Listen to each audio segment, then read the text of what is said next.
Good evening to all of you. मैं Ravi. In the last class हम लोगों ने डिस्कस किया था अपना फर्स्ट टॉपिक एंड देन उसके बाद हम देखेंगे आज अपना जो हायर एजुकेशन का सेकेंड सब टॉपिक है उसको आज हम लोग डिस्कस करेंगे। वो है आपका evolution of higher learning and research in post independence. अब क्या है, पोस्ट इंडिपेंडेंस पे जाने से पहले थोड़ा सा हम देख लेते हैं कि इंडिपेंडेंस से पहले जो है एजुकेशन के सेक्टर में कौन कौन सी चीज़ें थोड़ा सा हुई। ठीक है, तो थोड़ा सा ऐसे ब्रीफ देख लेते हैं। कई बार हो सकता है कि उस पर फैक्चुअल क्वेश्चन पूछ ले, तो उसको एक बार याद रखना। सबसे पहले क्या है कि डेवलपमेंट ऑफ मॉडर्न एजुकेशन। सबसे पहले है आपका जो एजुकेशन से रिलेटेड जो चार्टर एक्ट है वो लेके आया गया आपका चार्टर एक्ट 1813 में। इसमें जो है शिक्षा के लिए 1 लाख रुपए देना सुनिश्चित किया गया। ठीक है, कि आपको जो है एजुकेशन सेक्टर, जैसे आज भी क्या है, मिनिस्ट्री जो है एजुकेशन सेक्टर के लिए फंड जारी करती है कि इतना जो है फंड आपको एजुकेशन पे खर्च करना है।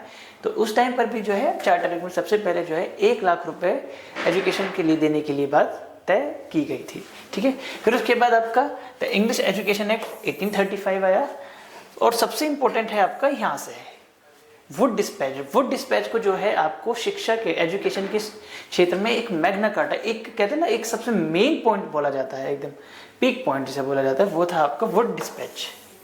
ये कब है, इनके आपके ना थोड़ा सा सन याद रखना, ईयर याद रखना। ये हुआ आपका 1854 में। ठीक है, फिर आया आपका हंटर कमीशन। हंटर कमीशन आया आपका 1882 में। इसने बेसिकली जो है प्राइमरी एजुकेशन के ऊपर बात की। ठीक है, और कई बार स्टेटमेंट में पूछ सकता है कि क्या हंटर कमीशन जो है विश्वविद्यालय मतलब यूनिवर्सिटीज के लिए था? नहीं, ये बेसिकली प्राइमरी एजुकेशन के लिए था।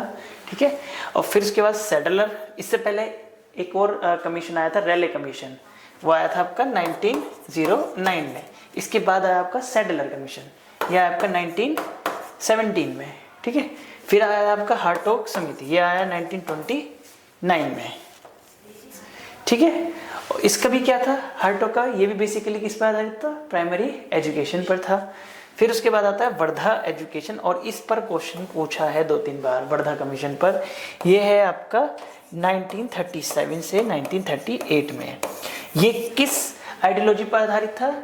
जो गांधी की आइडियोलॉजी है ये उस पर आधारित था। और इसे जो है आपका जाकिर हुसैन कमेटी, जाकिर हुसैन का नाम सुना है, जिसके नाम पर जाकिर हुसैन कॉलेज भी है, तो जाकिर हुसैन कमेटी के रिकमेंडेशन के आधार पर जो है इसको बनाया गया था वर्धा कमीशन को। और किसकी आइडियोलॉजी पर आधारित था? ये गांधी की आइडियोलॉजी पर आधारित था। तो यहाँ से जो है आपका वन लाइन भी बन सकता है और यहाँ से आपका स्टेटमेंट भी बन सकता है।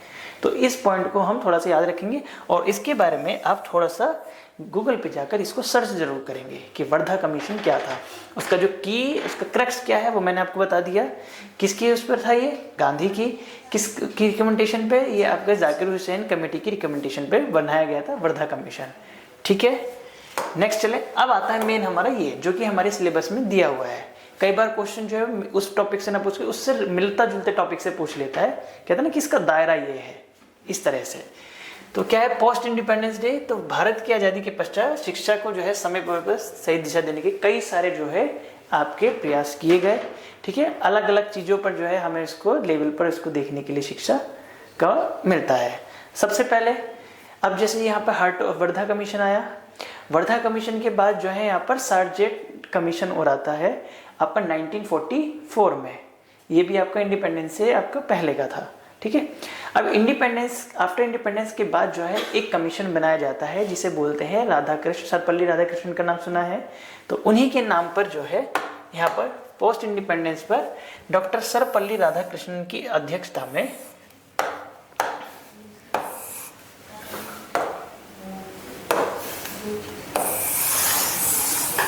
एक कमीशन बनाया जाता है जिसे राधाकृष्णन आयोग कमीशन या विश्वविद्यालय यूजीसी का गठन भारत सरकार द्वारा नवंबर 1948 से 1949 ठीक है में किया गया था। ठीक है, तो पोस्ट इंडिपेंडेंस के बाद ये क्वेश्चन पूछा है जून 2024 में कि पोस्ट इंडिपेंडेंस के बाद बनने वाला पहला कमीशन कौन सा था?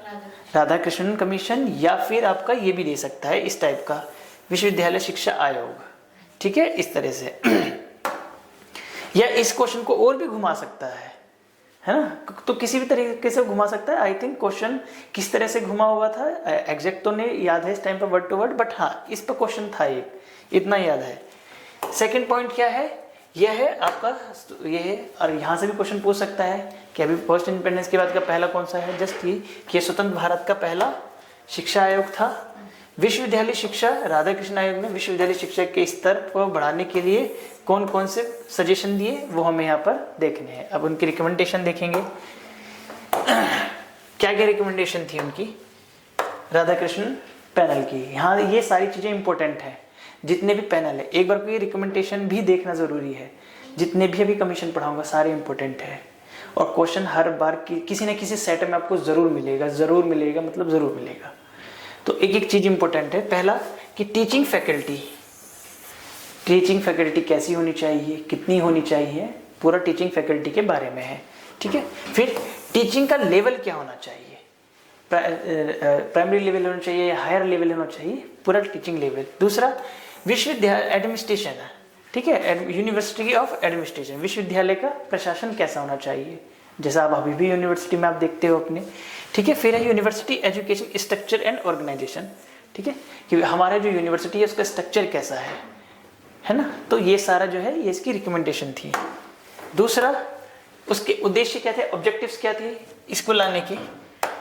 पहला था कि सारे विश्वविद्यालय शिक्षा के उद्देश्यों को सुनिश्चित करना, जितने भी अलग अलग जो है जितने भी और यूनिवर्सिटीज बनाई गई थी उनके सारे एम्स को एक साथ लेके आना था। दूसरा उनको रीऑर्गेनाइज करना था। थर्ड उसको जो है जितने भी सारे सबके पाठ्यक्रम बने हुए थे उनको एक साथ उनकी बात करनी थी। थर्ड प्रोफेसर्स एंड चौथा हॉस्टल स्टूडेंट्स। तो इन सब के लिए जो है ये आपका लाया गया था, कौन सा, राधा कृष्ण, ठीक है। ये सब फिर भी इतना ज्यादा इंपॉर्टेंट नहीं है, बट वो पोर्शन जरूर याद रखना कब क्या कैसे, ठीक है। नेक्स्ट है ये, इस पे भी क्वेश्चन पूछता है कई बार, मुदालियर कमीशन, ठीक है, जिसे बोलते हैं माध्यमिक शिक्षा आयोग, ठीक है, इसे दूसरा नाम है इसका मुदालियर कमीशन। तो ये कमीशन थोड़े से याद रखना जरूर। फिर है 23 सितंबर 1952 में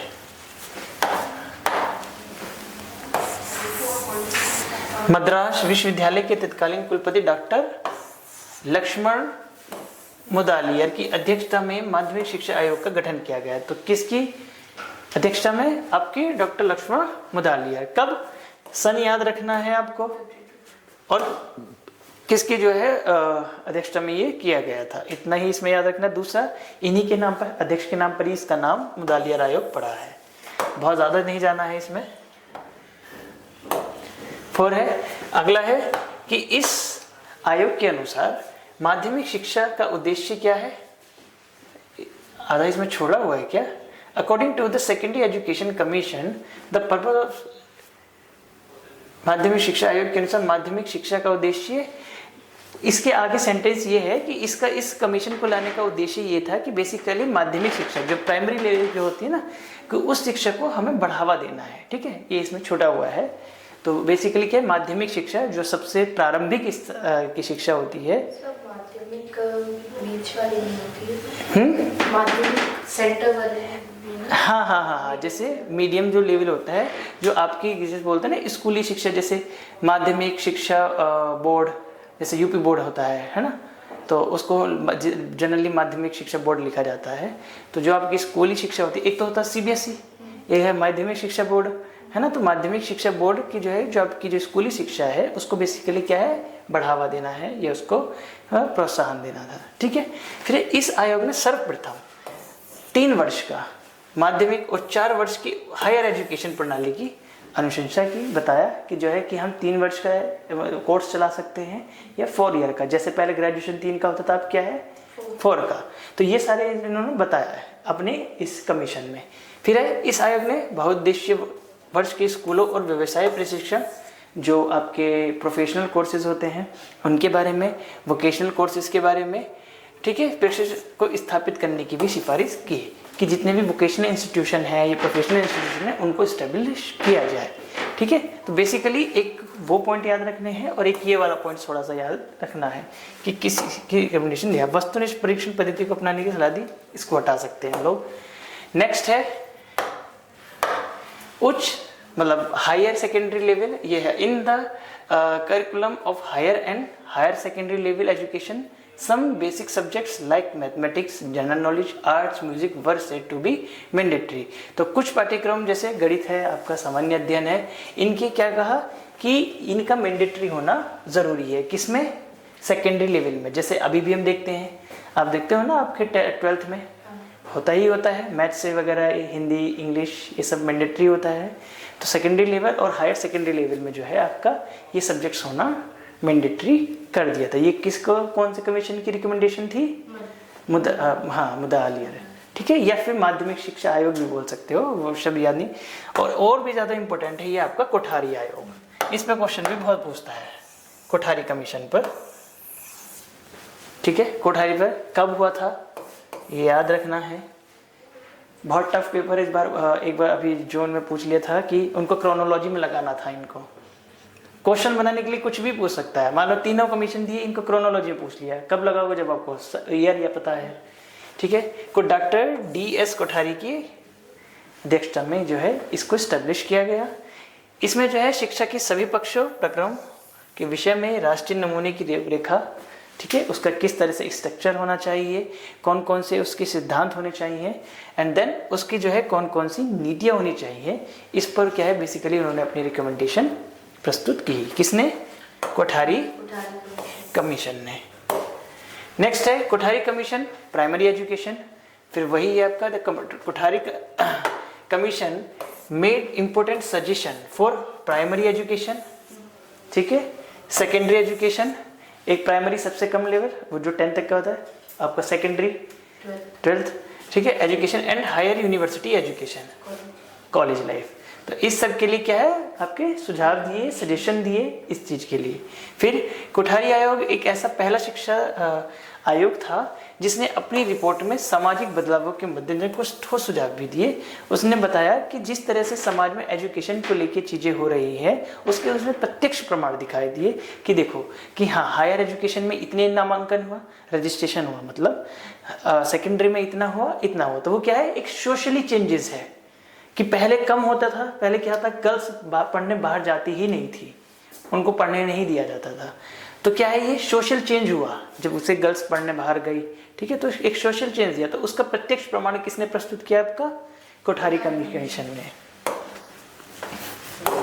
ठीक है। अब सजेशन क्या क्या है और सजेशंस, ठीक है। ये है शिक्षा के अनिवार्य अंग के रूप में समाज सेवा, सोशल वर्क, ठीक है, कार्य अनुभव जिसमें हाथ से काम करना, उत्पादन अनुभव सब शामिल थे, ये आरंभ किए जाए। ये कोठारी आयोग की कमीशन है, इनको अच्छे से पढ़ लेना है, ठीक है। फिर है सेकेंडरी एजुकेशन को आपका वोकेशनल एजुकेशन पर जोर दिया गया। अभी जैसे अभी CVS है, कॉलेज ऑफ वोकेशनल स्टडीज़, बहुत सारे वोकेशनल कोर्सेज चलाता है आपका, और मैं ग्रेजुएशन वहीं से हूँ और मास्टर्स में हिंदू से है। तो वोकेशनल कोर्सेज उसमें बहुत सारे हैं, इतने हैं, और प्लेसमेंट भी बहुत अच्छा है। वोकेशनल कोर्सेज के मामले में CVS is the best college. तो शिक्षा के पुनर्निर्माण में आपका एग्रीकल्चर है, एग्रीकल्चर में जो है रिसर्च है, एंड इससे रिलेटेड जितने भी आपके हायर जो चीज़ें हैं उनमें क्या किया गया, इसको बेसिकली प्रायोरिटी दी गई, ठीक है। प्राथमिकता देना मतलब उनको प्रायोरिटी दी गई, किसमें? एग्रीकल्चर में, research in agriculture and sciences, ठीक है। तो इन फील्ड में क्या किया गया, बेसिकली चीज़ों को प्रायोरिटी दी गई। किस किस में? एग्रीकल्चर के सेक्टर में। जैसे अभी यहाँ पे क्या था कि सेकेंडरी एजुकेशन को किस में किया गया, वोकेशनल कोर्सेज पर। इसी तरह से जो है शिक्षा के अलावा जो है आपको एग्रीकल्चर रिसर्च एंड देन उसके बाद साइंस में, ठीक है। इन चीज़ों में जो है इसको क्या किया गया, प्रायोरिटी ज़्यादा दी गई थी। नेक्स्ट है, एक है आपका विश्वविद्यालय में एक छोटी सी संस्था ऐसी बनाई जाए जो उच्चतम अंतर्राष्ट्रीय मानकों को प्राप्त करने का उद्देश्य रखती हो। कुल मिला के कि जिस तरह से आपका इंटरनेशनल लेवल पर चीज़ें होती हैं यूनिवर्सिटीज़ में, तो एक ऐसी कमेटी गठित की जाए जो बच्चों को बाहर जाने के लिए भी प्रेरित करती रहे और बाहर से फॉरेन से एजुकेशन ग्रहण करने के लिए भी उनको सजेशन समय समय पर प्रोवाइड कराती रहे। तो बेसिकली एक इंस्टीट्यूशन बनाए जाने की बात की गई। दूसरा, 3 वर्ष का डिग्री कोर्स व 4 वर्ष का ऑनर्स कोर्स का प्रस्ताव रखा गया, जैसा है, ठीक है। उच्च शिक्षा की गुणवत्ता भारतीय में सुधार के शिक्षा सेवा प्रारंभ करने के लिए सुझाव दिया गया था, मतलब ये कि भारतीयों में जो है शिक्षा की गुणवत्ता को लेके क्या है, आजकल ना शिक्षा का मतलब एजुकेशन का लेवल धीरे धीरे गिरता जा रहा है। अब क्या है, हर कोई लोग अच्छे से शिक्षा मतलब नहीं देता है। आपने शायद देखा भी होगा, मैं दो ने डीयू में हालत देख लो क्या है, आते हैं बस ठीक है कुछ पढ़ाया हो गया, 1 घंटा पूरा किया चले गए, नहीं होता है। अब हम लोग के टाइम पर भी एक टीचर आते थे, अपना बस 2-3 टॉपिक कंप्लीट हुआ, बस पूरा सिलेबस कंप्लीट होता भी नहीं था। तो आजकल वो माध्यम नहीं रह गया है। लेकिन इसकी रिकमेंडेशन ये थी कि जो है भारतीयों में शिक्षा की गुणवत्ता पर सुधार किया जाए, ठीक है बेसिकली। नेक्स्ट है आपका, ये है आपका त्रिभाषा फॉर्मूला, मतलब ट्रीलिंगुअल फॉर्मूला। अब इसमें क्या था, ये कब लाया गया, यही थोड़ा सा याद रखना है, और किन किन भाषाओं के लिए लेके आया था। एक तो 1968 में भारत सरकार के किस, ये याद रखना है किस मिनिस्ट्री का है, किसका, एजुकेशन मिनिस्ट्री का, में राज्यों के साथ विचार विमर्श करके एक ट्रीलिंगुअल विचार विमर्श के लिए एक फॉर्मूला जारी किया, ठीक है। ये रहा, उसमें क्या था, according to him Hindi should be the language of English and modern India language in Hindi speaking states, Hindi English and non regional language teaching language in non Hindi speaking states. Basically Hindi भाषी राज्यों में हिंदी अंग्रेजी, ठीक है, हिंदी भाषी राज्यों में हिंदी अंग्रेजी दोनों बोली जा सकती है, नॉन हिंदी वालों में इंग्लिश बोली जा सकती है, या रीजनल, जैसे जनरली अगर हम नॉर्थ ईस्ट जाते हैं तो वहाँ पे क्या है, हिंदी नहीं बोली जाती है तो इंग्लिश या फिर उनकी रीजनल। साउथ में जाते हैं तो क्या बोला जाता है, इंग्लिश ही, या फिर थोड़ा बहुत उनकी तमिल या तेलुगु जो उनका चलता है।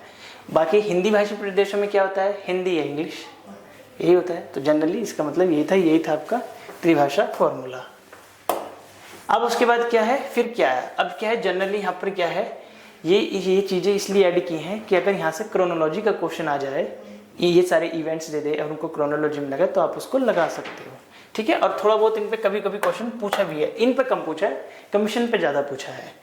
तो नेशनल एजुकेशन पॉलिसी 1968, एक नेशनल एजुकेशन पॉलिसी, तुम्हारा ये होमवर्क है, 2020 के बारे में आप पढ़ के आओगे और मैं उस दिन पूछूंगा भी और उसके बारे में थोड़ा सा मैं उसको पढ़ाऊंगा भी, ठीक है। पहला ये है पॉइंट इसमें कि स्वतंत्र भारत शिक्षा की पहली नीति थी, कोठारी आयोग की सिफारिश पर आधारित थी, ठीक है। कोठारी आयोग की कमीशन के बाद जो है एक नई शिक्षा नीति की लागू शुरुआत की गई थी। तो यहाँ से क्वेश्चन जनरली बन सकता है कि कोठारी आयोग की रिकमेंडेशन के बाद कौन सी सबसे पहली फर्स्ट नेशनल एजुकेशन पॉलिसी लाई गई थी, तो नेशनल एजुकेशन पॉलिसी 1968 लाई गई थी। इसमें शिक्षा को राष्ट्रीय महत्व का विषय घोषित किया गया, ठीक है, नेशनल इम्पोर्टेंस का। दूसरा, इस नीति ने इंदिरा गांधी राष्ट्रीय इग्नू का नाम सुना है, तो वही है, इंदिरा गांधी राष्ट्रीय मुक्त विश्वविद्यालय के साथ ओपन यूनिवर्सिटी प्रणाली का विस्तार किया, ठीक है। तो इसने क्या किया, बेसिकली राष्ट्रीय नेशनल एजुकेशन पॉलिसी ने कि जो इग्नू है उसके थ्रू जो है क्या किया, ओपन यूनिवर्सिटी को फिर से एक मतलब ओपन यूनिवर्सिटी भी खोलने के लिए उसको रिकमेंड किया है कि जो है हमें ओपन यूनिवर्सिटी भी खोलनी है और उसमें कई सारे कोर्स प्रोवाइड करने हैं, बच्चों को एडमिशन देना है, ठीक है। तो ये ओपन यूनिवर्सिटी का कहाँ से आया था, नेशनल एजुकेशन पॉलिसी ऑफ 68 से।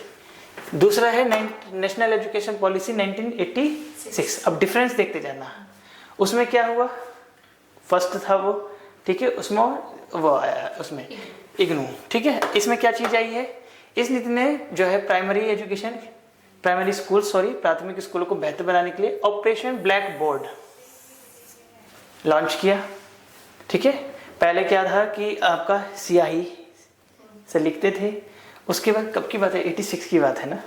उसके बाद क्या है, पहली बार जो है इस नीति के थ्रू हर स्कूल कॉलेज में चौक एंड डस्ट मतलब ब्लैक बोर्ड एंड चौक का प्रयोग किया जाने लगा, वही है ऑपरेशन ब्लैक बोर्ड लॉन्च किया। तो ये भी पूछ सकता है कि ऑपरेशन ब्लैक बोर्ड किस राष्ट्रीय नीति या किस एजुकेशन पॉलिसी के तहत जारी किया गया, तो नेशनल एजुकेशन पॉलिसी 1986, ठीक है। थोड़ा फैक्चुअल चीजें हैं, बार बार याद करने पर ही होंगी। फिर है आपका कि ग्रामीण भारत में जमीनी स्तर पर आर्थिक और सामाजिक विकास को बढ़ावा देने के लिए महात्मा गांधी के दर्शन पर आधारित ग्रामीण विश्वविद्यालय मॉडल के निर्माण के लिए नीति का आह्वान किया गया। तो ये पूछ सकता है कि रूरल यूनिवर्सिटीज, पॉइंट कैसे निकलता है समझ रहे हैं, क्वेश्चन कैसे बनाया जाता है, ये नहीं पूछेगा इतना सारा जो लिखा हुआ है, ये पूछेगा कि रूरल यूनिवर्सिटी का मॉडल किसने प्रस्तुत किया था, मतलब किसने प्रेजेंट किया था, किस एजुकेशन, हाँ किस एजुकेशन पॉलिसी के तहत, 1986 के तहत। तो इस तरह से क्वेश्चन जनरेट होता है। ये तो लैंग्वेज लिखा हुआ है, उसमें से क्वेश्चन कैसे निकलेगा, ये इस तरह से है। नेक्स्ट है इसमें 14 वर्ष की आयु तक के सभी बच्चों के लिए जो एजुकेशन क्या कर दिया गया, कंपलसरी कर दिया गया है, ठीक है, 14 ईयर्स।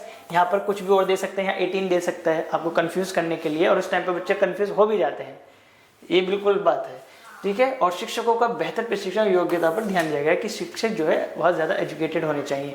आजकल क्या है, किसी भी को भी रख ले रहे हैं, यहाँ तक कि बिना PhD वाले को भी परमानेंट हो जा रहे हैं DO में।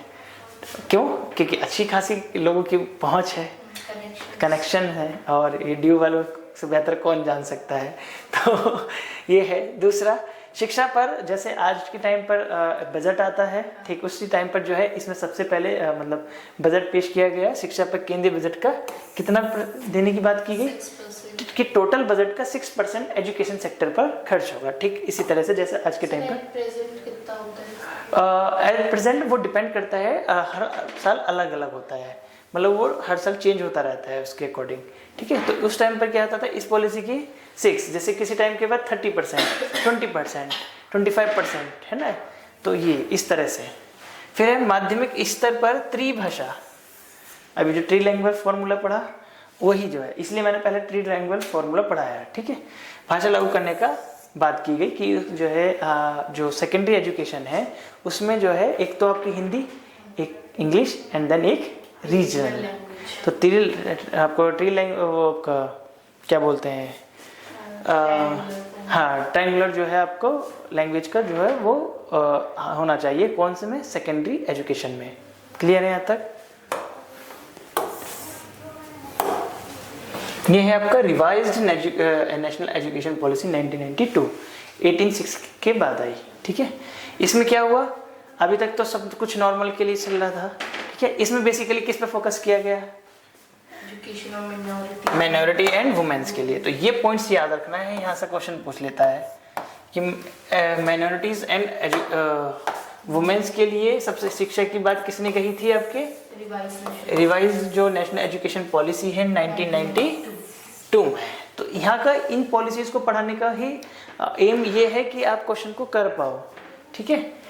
फिर है 1986 की जो नेशनल एजुकेशन पॉलिसी थी, इसमें 9 से 10 की कक्षाओं को माध्यमिक शिक्षा माना जाता था, ठीक है। और जैसे अभी हम बात कर रहे थे, सबसे पहले प्राइमरी होता है जो कक्षा 8 तक होता है, फिर 9-10 को जो है माध्यमिक सेकेंडरी मानते थे, और 11-12 को हायर सेकेंडरी मानते, ठीक है। तो उस टाइम पर क्या था, इसके तहत 9-10 को सेकेंडरी मानते थे, और परंतु जो रिवाइज्ड नेशनल एजुकेशन पॉलिसी आई उसमें क्या है, इसमें 2 को जोड़कर 10 से 12 को क्या कर दिया गया, सेकेंडरी कर दिया है। सेकेंडरी एजुकेशन में जो है इसको शामिल कर दिया गया है, 10+2 को सेकेंडरी एजुकेशन में कर दिया गया, और हायर एजुकेशन में फिर आपका यूनिवर्सिटीज़ में आप पहुंच जाते हैं।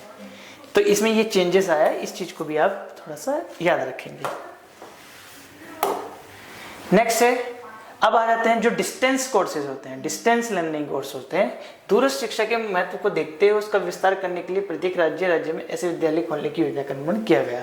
कि ये बात की गई किसके तहत, रिवाइज्ड पॉलिसी के तहत, कि हर एक स्टेट में एक डिस्टेंस लर्निंग कॉलेज होना चाहिए जो ऐसे स्टूडेंट्स को एजुकेशन प्रोवाइड करा सके जो कॉलेजेस नहीं आ सकते हैं, ठीक है, या फिर जो उतना ज़्यादा इफोर्ट नहीं कर पाते हैं। जनरली आपने देखा है जैसे डिस्टेंस लर्निंग DO में भी है, स्कूल ऑफ ओपन लर्निंग, ठीक है, और उसमें जनरली जो है थोड़े से रूरल ही स्टूडेंट्स आते हैं जो बहुत ज़्यादा इफोर्ट नहीं कर पाते हैं, और उनकी फीस भी आई थिंक कम ही होती है। तो ये उन स्टूडेंट्स के लिए बढ़िया था, तो ये हर एक स्टेट में खोलने की बात की गई।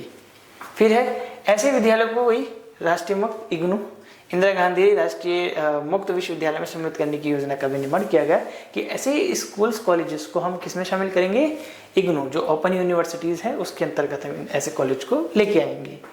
नेक्स्ट पॉइंट है, इसके अंतर्गत सांस्कृतिक एवं तकनीकी शिक्षा, जो कल्चरल एंड जो टेक्निकल जो एजुकेशन है उस पर ज़्यादा जोर दिया गया, ठीक है। और ये बोला गया कि जो स्टूडेंट्स हैं उनको जो है व्यवसाय इन द सेंस कि जो आपकी जो प्रोफेशनल नॉलेज है उस पर क्या किया जाए, ज़्यादा ध्यान दिया जाए, ज़्यादा जोर दिया जाए, और साथ में टेक्निकल एजुकेशन के साथ साथ, जैसे आज भी क्या है, अब आर्ट्स का टाइम धीरे धीरे जा रहा है, मतलब यहाँ पर तो जा ही रहा है, लेकिन क्या है साइंस के टाइम पे साइंस ज़्यादातर धीरे धीरे और अभी भी बढ़ रहा है, क्योंकि बहुत सारे फील्ड खुले होते हैं। लेकिन ये क्या है, आर्ट्स के साथ में दिक्कत ये है, या तो बच्चे सरकारी नौकरी की तैयारी करे या फिर थोड़ा बहुत एकेडमिक्स में जाए, तीसरा ऑप्शन उसमें नहीं होता है जल्दी से। तो और दूसरा ये ग्रेजुएशन के बाद तो होता ही नहीं है, अगर आप मास्टर्स कर लेते हैं तो थोड़ा सा एक रहता है कि चलो हमारे पास एकेडमिक्स लाइन खुला हुआ है। जबकि जनरली साइंस में क्या है कि आप किसी भी प्राइवेट सेक्टर में जा सकते हैं। आर्ट्स वालों को कौन रखेगा, कोई नहीं रखेगा, कहेंगे कि आप क्या जानते हैं, वहाँ उनको पॉलिटी थोड़ा पढ़वाना है, हिस्ट्री थोड़ा पढ़वाना है, संस्कृत थोड़ी पढ़वानी है, उनको चाहिए लैपटॉप पे बैठ के काम से कर सके। तो थोड़ा सा इस चीज़ का ना फ़र्क आ जाता है। तो किस चीज़ पे जोर दिया गया बेसिकली कि उनके प्रोफेशनल कोर्सेज पे, टेक्निकल एजुकेशन पे ज़्यादा जोर दिया गया। क्लियर। नेक्स्ट है आपका ये राष्ट्रीय नेशनल नॉलेज कमीशन 2005 से 9। ये है आपका बेसिकली इसमें क्या क्या चीज़ की गई, एक तो आपके जो एजुकेशन एडमिनिस्ट्रेशन है और एजुकेशन को लेके जो फाइनेंस है उससे रिलेटेड क्या किए गए, सजेशन दिए गए कि कितना जो है इसका कैसा एडमिनिस्ट्रेशन होना चाहिए और इसके लिए कितना फाइनेंस होना चाहिए। ठीक है। दूसरा, और शिक्षा के संगठन से जुड़ी आयोग की सिफारिशें की गई है ना। तीसरा, स्कूली शिक्षा से जुड़ी आयोग की सिफारिशें की गई कि स्कूल किस तरह से बने होने चाहिए, किस फॉर्म में होने चाहिए, कितना नहीं। ये बहुत ज़्यादा इंपॉर्टेंट है भी नहीं, कभी नहीं पूछा है, बट एक सीरीज था तो इसलिए उसको कंटिन्यू किया। हाँ, अब ये है एक नया टॉपिक और ये अपने आप में बहुत इम्पोर्टेंट है। हर एक पेपर में किसी भी रेगुलेटरी बॉडी से क्वेश्चन पूछ सकता है और यहाँ से यूजीसी से तो बहुत ज़्यादा पूछता है। तो इसको हम आज कंटिन्यू करें या फिर नेक्स्ट क्लास में? वैसे तो आप आज भी कर सकते हो, बट मेरा थोड़ी तबीयत खराब है। ओके, तो हम नेक्स्ट क्लास में यहीं से कंटिन्यू करेंगे और फिर अगली बार भी हम 2 क्लास ले लेंगे एक दिन में, फिर अगली क्लास भी, तो चीज़ें कंप्लीट हो जाएंगी। ठीक है। अगली बार से आपका टाइम टेबल फ्राइडे सैटरडे है। ठीक है। तो किसी दिन 2 क्लास होगी, किसी दिन 1 भी होगी, बट 2 दिन रहेगा। ठीक है। तो यहाँ से हम लोग नेक्स्ट क्लास में कंटिन्यू करेंगे और आई होप आपको समझ में आया होगा, अच्छा भी लगा होगा। तो मिलते हैं नेक्स्ट क्लास में। Thank you.